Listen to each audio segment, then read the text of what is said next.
सबसे पहले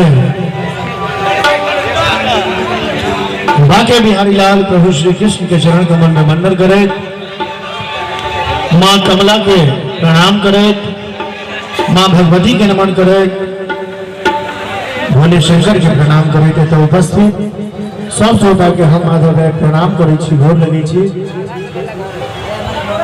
बहुत सौभाग्य के बाद सबसे पहले अहाँ के बलेन गांव में हमरा आबे के मौका भेटल। एहि के लेल समस्त ग्रामवासी व समस्त पूजा समिति समस्त नवयुवक के बहुत बहुत आभारी छी जे हमरा सबके बजेलौ। एहि के लेल बहुत बहुत सब गोटे के आभार। आब एक दूटा हम भजन सुनाब और तकर बाद सब तरह गीत अहाँ सबके सुनाब। बहुत रास कलाकार सब आयल छथि, झांकी की टीम सेहो आयल छथि, मैथिली गीत पर नृत्य सेहो करता, अपन जे पारंपरिक गीत सब है। और एक बार अपना गांव के नाम पर जोरदार ताली बजा दियो सब गोटे। खास कर मैथिली कलाकार के अहाँ सब बजलिए हन, ई हमरा सबके लिए सौभाग्य के बात है। आओ सबसे पहले एक माँ भगवती के भजन सुनाबी जे हमरा आवाज में ई काफी पॉपुलर गीत है।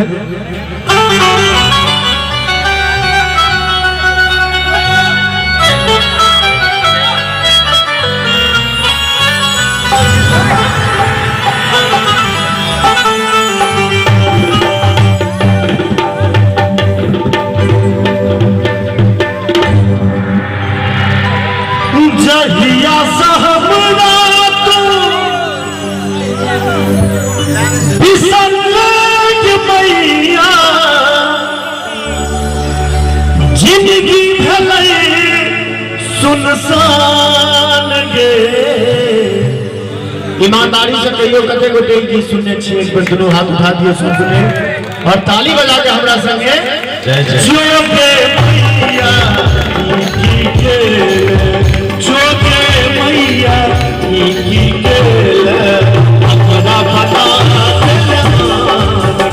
एक मैया के अपना बना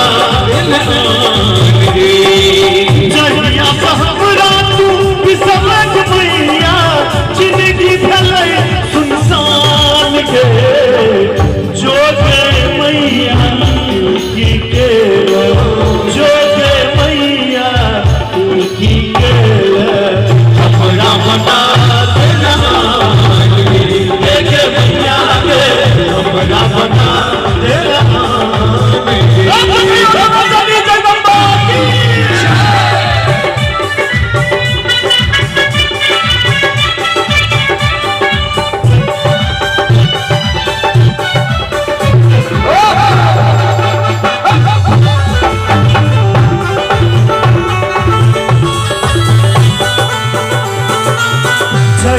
शरीर प्राण बिना दहिना जीवन तोहर बिना दहिना शरीर की प्राण बिना दहिना जीवन तोहर बिना जहिया सतू अनखेलक मैया जिंदगी बनल बेईमान के जो के मैया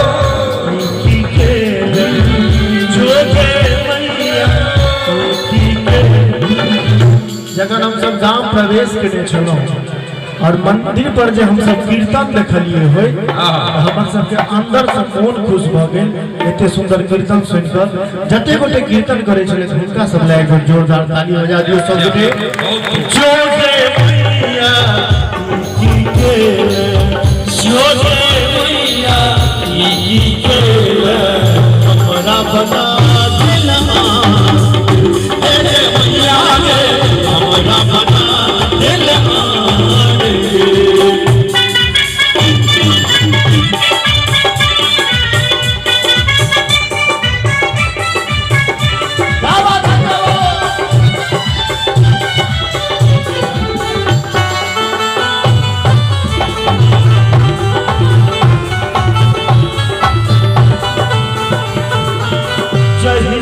कोयल कूक बिना माधवक जीवन तोहर बिना जहिया कोयल कूक बिना पुत्र के जीवन तोहर बिना जहिया से छोड़ तू हमरा के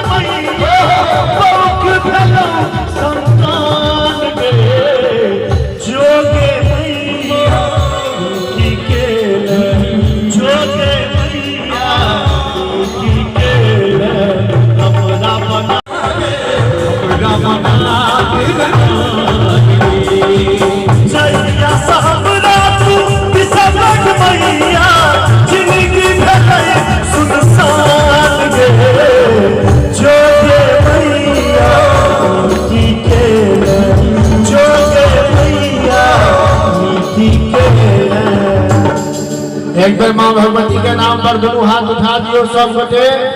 चाची के लिए अहाँ सब साथ ही नहीं बजा देवे। इन्हें पूछबे से माधव राय कलाकार आयल छे। एक बेर जाय छियै त कलाकार बन के जाय छियै, दोसर बेर से लोग कहे छे हमर माधव। त अपन बेटा के लेल अपन भाई के लेल दोनों हाथ उठा दियो सब गोटे और ताली बजा के हमरा संगे हमरा बंधा